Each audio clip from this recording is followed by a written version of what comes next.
Bonjour et bienvenue sur le podcast de Kimamori qui vous propose de découvrir ou redécouvrir les œuvres littéraires d'hier et d'aujourd'hui, leurs auteurs et leurs traducteurs, par le texte et dans l'oralité. Depuis le début de la semaine, nous nous laissons éblouir par la neige en littérature.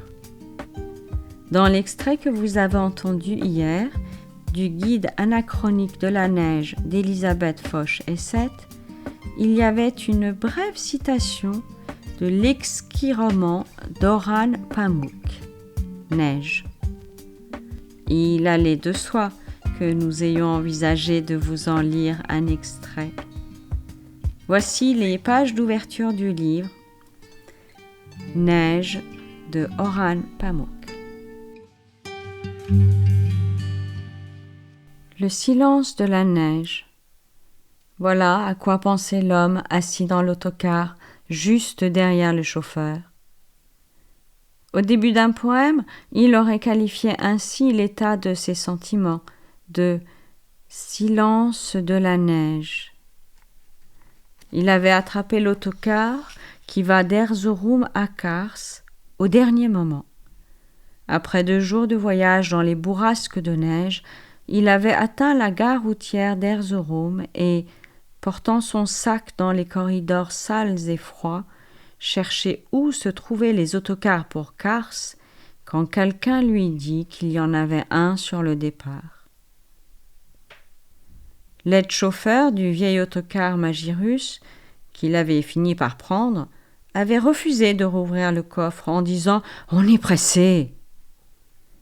C'est pourquoi le gros sac à main bali griotte foncé était maintenant avec lui, entre ses jambes. Le voyageur, assis côté fenêtre, portait un manteau épais, couleur cendre, acheté 5 ans auparavant dans un Kaufhof à Francfort. Et, disons dès maintenant, qu'au cours des jours qu'il va passer à Kars, ce beau manteau au poil doux lui sera une source tout à la fois de honte, d'inquiétude et de confiance. Dès le départ, les yeux grands ouverts dans l'espoir de voir quelque chose de nouveau, le voyageur assis côté fenêtre observa les quartiers périphériques d'Erzurum, les minuscules et pauvres épiceries, les fours à pain, l'intérieur de briques et de broc des cafés. Sur ce, il commença à neigeoter. C'étaient des flocons plus gros et plus abondants que ceux de la neige tombée entre Istanbul et Erzurum. S'il n'avait pas été fatigué par le chemin parcouru et avait prêté plus d'attention à la taille des flocons qui tombaient du ciel comme des plumes d'oiseaux, l'homme, assis côté fenêtre, aurait pressenti la forte tempête de neige qui allait survenir, et peut-être que, réalisant dès le départ que ce voyage allait bouleverser sa vie, il aurait fait demi-tour. Mais il n'eut aucune intention de faire demi-tour. Il fixa du regard le ciel qui, à la nuit tombante, paraissait plus lumineux que la terre, et se mit à contempler les flocons de neige de plus en plus gros tournoyant dans le vent, non comme les indices d'une catastrophe imminente, mais comme les résidus d'un bonheur d'enfance et les signes d'une innocence enfin de retour. Il y avait 1 semaine que l'homme assis côté fenêtre était revenu à Istanbul, où il avait vécu ses années d'enfance et de bonheur, pour la première fois après 12 ans d'absence, pour la mort de sa mère. Il y était resté 4 jours, et sans trop y réfléchir, s'était lancé dans ce voyage à Kars.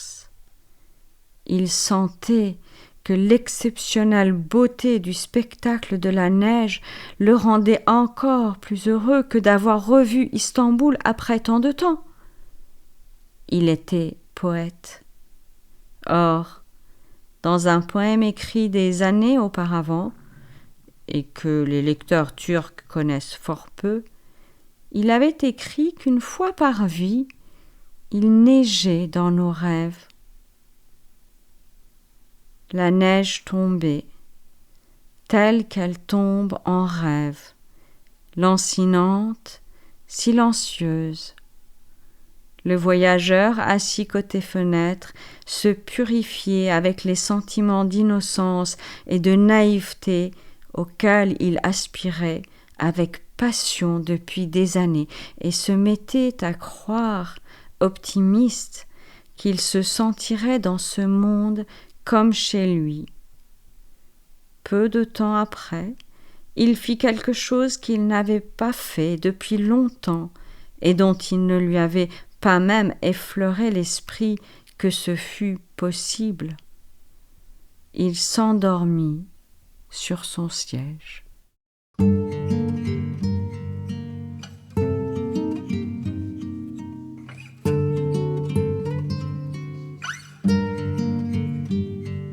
Vous venez d'entendre un extrait de Neige de Orhan Pamuk, traduit du turc par Jean-François Pérouse, publié par les éditions Gallimard. Demain, vous pourrez suivre le dernier épisode de cette série consacrée à la neige. Chères auditrices, chers auditeurs, n'hésitez pas à consulter notre site internet kimamori.fr, nous suivre sur les réseaux sociaux et nous serions très heureux de vous voir rejoindre notre communauté de lecteurs en adhérant à notre association.